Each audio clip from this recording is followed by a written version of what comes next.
Hello everyone, once again I welcome you in my YouTube channel that is VKP classes. Today we are going to study the topic that is refraction.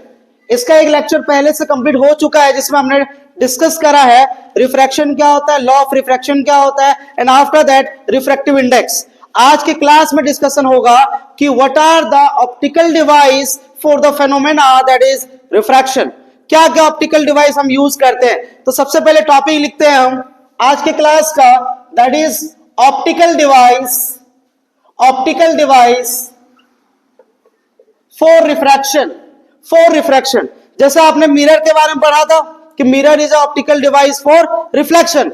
As it is as similar और कह सकते हो इसके जैसा ही optical device होता है refraction का जिसका नाम है लेंस.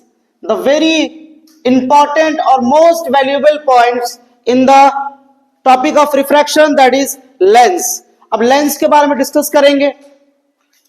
पहले बोलेंगे हम लेंस होता है क्या सर. तो लेंस क्या होता है.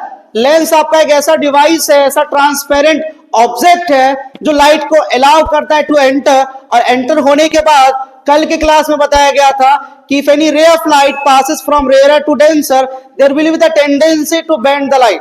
बेंड होगा. और एज इट इज इस वाले लेक्चर में भी हमें जानना है कि सर कोई लेंस है. लेंस का मतलब जहां से लाइट पास हो रहा है. तो मान लो हमने सिंपल एक लेंस लिया है. If any ray of light is passing तो definitely the speed will come down. Speed क्या होगा, कम हो जाएगा.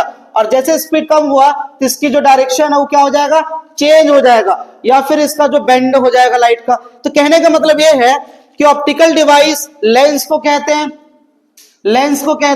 और लेंस का फेनोमेना क्या कहता है कि कभी भी लाइट आ रही है तो हमेशा क्या होगा, बेंड होगा. अब बात करते हैं सर इस वाले चैप्टर में हमें कितने प्रकार का लेंस पढ़ना है. तो हमें केवल दो. एक का नाम है कॉनकेव और दूसरे का नाम है कॉन्वेक्स. दोनों का डायग्राम से शुरुआत करेंगे, फिर इसके बारे में जानेंगे कि कॉनकेव किस तरीके से दिखता है, कॉन्वेक्स किस तरीके से दिखता है और दोनों में क्या सिमिलैरिटी क्या डिसिमिलैरिटी है. सब टॉपिक डिस्कस करने वाले. थोड़ा सा आपको ध्यान देना पड़ेगा, कॉन्सेंट्रेट करना पड़ेगा इस टॉपिक पे.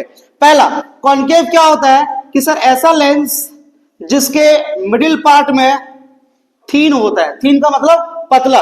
और जो आपका आउटर या फिर जो एज है, जो ऊपर वाला और नीचे वाला एज है, यहां पे क्या होगा, ठीक. तो कहने का मतलब हुआ डेफिनेशन ये होगा कि concave lens are the lens in which middle portion of the lens is thinner in shape where as the thicker in the edges. Edges में क्या होगा, थिक होगा.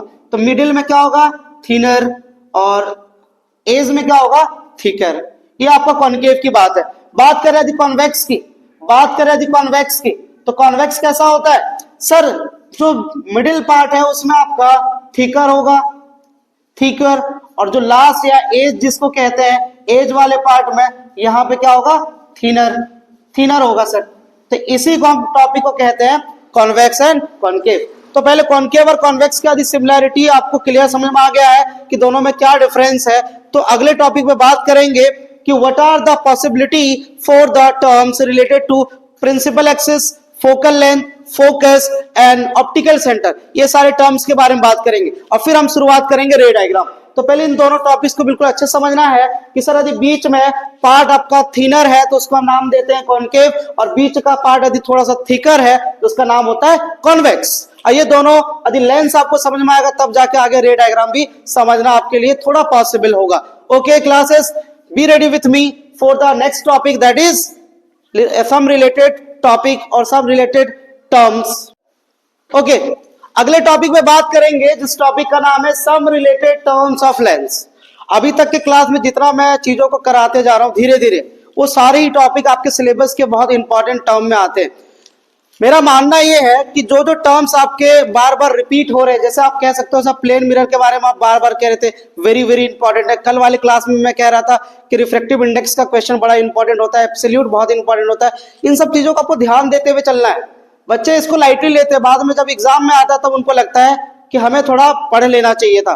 तो बाद में पछताने से अच्छा है कि आपको शुरू में ही फोकस करना चाहिए. यदि आप बीच में फोकस करने से सही नंबर आ सकता है लास्ट में तो आपको बहुत बेनिफिट्स होगा. और आपके एग्जाम के रिलेटेड यदि कहा जाए तो सबसे इंपॉर्टेंट यही है कि जितना फोकस अभी के टाइम में करोगे लास्ट के 1-2 महीने के अंदर, वो बड़ा आपका इंपैक्ट होगा आपने नाम सुना है ना, आईपीएल में इंपैक्ट प्लेयर आता है लास्ट के कुछ महीनों, सॉरी लास्ट के कुछ ओवर्स में, तो प्लेयर का काम ही यही है कि जो रन रेट पीछे चल रहा था उसको जल्दी से कवर अप करना।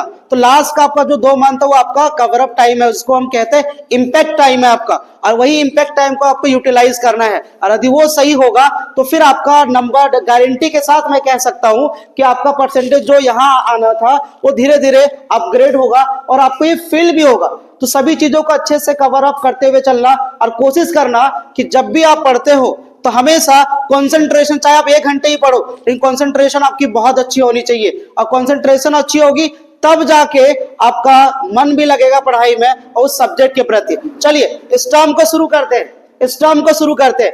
जैसे मैंने एक एग्जांपल लिया है कॉन्वेक्स लेंस का, तो आप बोलोगे सर जो लाइन बीच से पास होता था मिरर में उसको आप प्रिंसिपल एक्सिस कहते थे। बिल्कुल मैं तो कह रहा था, इस बात से मैं पीछे नहीं हट रहा हूं, अभी भी वही कह रहा हूं कि जो लाइन किसी भी लेंस के बीचों बीच पैरेलली पास होगा उस लाइन को हम प्रिंसिपल एक्सिस कहते हैं। बिल्कुल सर, प्रिंसिपल एक्सिस कहते हैं इसे, लेकिन थोड़ा सा टर्म ये चेंज आएगा, थोड़ा सा टर्म ये चेंज आएगा कि जिस पॉइंट पे ये दोनों जगह मीट करेगा, बीच वाले पॉइंट ऑफ किसी भी लेंस को, उसको हम कहते हैं ऑप्टिकल सेंटर। उसको क्या बोलते हैं हम? Optical centre. इसको हम ओ से रिप्रेजेंट करते हैं, ओ से रिप्रेजेंट करते हैं ऑप्टिकल सेंटर।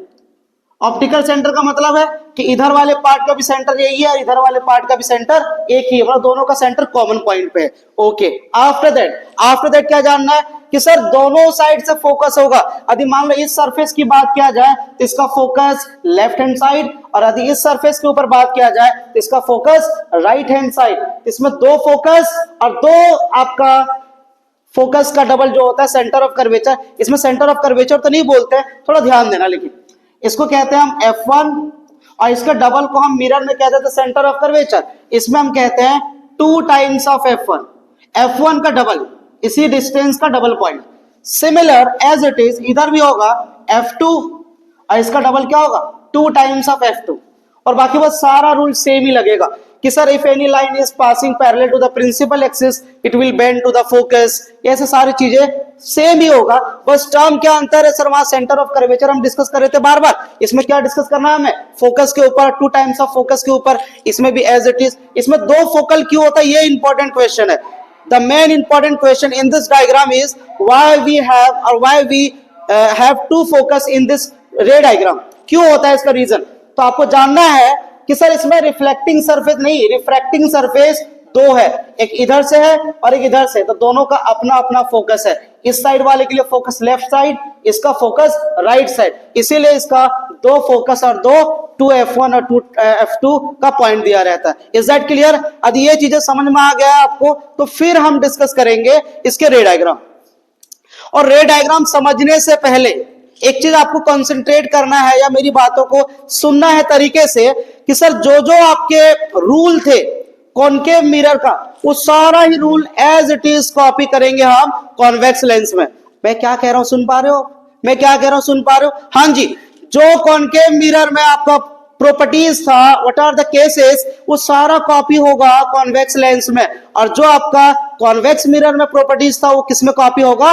कॉनकेव लेंस में। यदि ये दोनों टर्म आपको तुरंत समझ में आता है तो फिर रे डायग्राम बिल्कुल चुटकियों में सॉल्व करेंगे। और चुटकियों का मतलब ये होता है कि सर हम just second, with in second में हम कंप्लीट करेंगे। इस टॉपिक में बात करेंगे आप जिसका नाम है rules to draw ray diagram in lenses. आपने मिरर में 4 अलग अलग रूल्स पढ़ा था, लेकिन लेंस वाले कंडीशन में केवल 3 ही रूल्स जानना है, लेकिन है रूल बिल्कुल as it is, as similar जो आपका मिरर में है। एक बार ध्यान देना, आप मुझे रिकॉल करके बताना कि जो आपने मिरर में पढ़ा था वही चीज है या नहीं है। देखो रूल नंबर 1 ये कहता है कि if any line is coming parallel to principal axis, principal axis के कोई पैरेलल लाइन आ रहा है तो it will bend and after bending it will meet the point that is focus. Bend होने के बाद कहां मिलेगा? फोकस पे। ये पहला वही था कि सब पैरेलल गया, टकराया, फिर बाउंस होके कहां मिल रहा था? फोकस में। इसमें तो बाउंस बैक होगा ही नहीं, क्या होगा इसमें सर? पास होगा। और पास होने के बाद जब मीट अप की टाइमिंग आएगी तो कहां मीट होगा? F2 में जाके, फोकस पे। दूसरा इसी का vice versa, if any line of any incident ray is coming from F1 तो बेंड होने के बाद क्या होना चाहिए? पैरेलल। दूसरा भी रूल सेम ही है एज इट इज है। And the last that is कोई लाइन या ray of light coming to the optical centre. ये बहुत इंपॉर्टेंट है कि कोई ऑप्टिकल सेंटर से आता है तो पास भी ऑप्टिकल सेंटर से होगा विदाउट बेंडिंग। ये जानना बड़ा कंपलसरी है कि सर जब ये पास होगा तो बिना बेंड हुए ये पास हो जाएगा कहां से? ऑप्टिकल सेंटर से। तो केवल आपके पास 3 रूल है। There are only 3 rules to draw any type of ray diagram according to और in the reference of lenses. Lens में आपको रे डायग्राम बनाने के लिए केवल 3 रूल को फॉलो करना है। पहला parallel, focus parallel, and the last that is optical centre. Optical से आया, ऑप्टिकल में ही क्रॉस होगा। Is that clear? आज के क्लास में क्या क्या डिस्कशन हुआ है जल्दी से मैं रिकैप करता हूं बोल के। पहले मैंने क्लास को शुरू किया कि सर व्हाट आर रिफ्रैक्शन, और जब इसके टॉपिक को हम बढ़ाते गए तो फिर आज के क्लास में हमने डिस्कस करा कि ऑप्टिकल डिवाइस क्या है लेंसेज के लिए। तो आप कह रहे थे खुद से मुझे कि सर ऑप्टिकल डिवाइस होता है लेंस 2 तरीके का, एक का नाम था कॉनकेव, एक का नाम था कॉन्वेक्स। कॉनकेव हम उसे कह रहे थे जिसके बीच में थीन था, थीन का मतलब पतला, और जिसके एजेस में थिक था, मतलब लाइट ऊपर थोड़ा मोटा पार्ट रहेगा, बीच में पतला रहेगा, उसको हम क्या बोल रहे थे हम? कॉनकेव। बारी आई कॉन्वेक्स का, तो सर बीच वाला पार्ट जिसको हम बोलते हैं मिडिल पार्ट, वो आपका कैसा रहेगा? Thicker in size. Where as इसका एज जो होगा, एज का मतलब जो किनारे वाला पार्ट वो कैसा रहेगा? थिनर। और उसके बाद फिर हमने डिस्कस करा कि सर इसके कुछ रिलेटेड टर्म्स है। पहला था प्रिंसिपल एक्सिस, दूसरा optical centre, focus, 2 times of F1, 2 times of F2, ये सारे टॉपिक को डिस्कस करा। और द लास्ट टॉपिक आज के लेक्चर के लिए वो है rules to draw ray diagram in the relative to, in the according to, कह सकते हो अब लेंस के लिए कि सर लेंस के रिगार्डिंग क्या क्या रूल्स है। तो पहला रूल ये कहता है कि कोई लाइन यदि पैरेलल आ रहा है प्रिंसिपल एक्सिस के, तो टकराने के बाद बेंड होने के बाद ये पास होगा फोकस से। इसका वाइस वर्सा, कोई लाइन फोकस से आ रहा है तो पास होने के बाद, बेंड होने के बाद कहां जाएगा? पैरेलल। एंड द लास्ट कि कोई ray of light coming to the optical centre, it will bend to the optical centre without any angle. Bend नहीं होगा, पास होगा, लेकिन विदाउट बेंडिंग, बेंड ही नहीं होगा, बिल्कुल सीधा चला जाएगा। समझ में आ गया? तीनों अध्यय समझ में आ गया। तो कल के लेक्चर में हम बात करेंगे कैसे कैसे रे डायग्राम बनता है दोनों अलग अलग लेंसेज के लिए। एंड एट लास्ट एक चीज आपसे रिक्वेस्ट है कि जब भी आप मेरे वीडियो को देखते हो तो जो क्वेश्चन आपको पूछना है, कोई डाउट है, तो उससे आप पूछ सकते हो, ऐसा कोई हेजिटेट वाली बात नहीं है। एंड द लास्ट कि आप मेरे चैनल को सब्सक्राइब करो and just keep me motivated that I will try to make my video as early as possible for you and try to give you the best content, best education, whatever I can. Thank you everyone.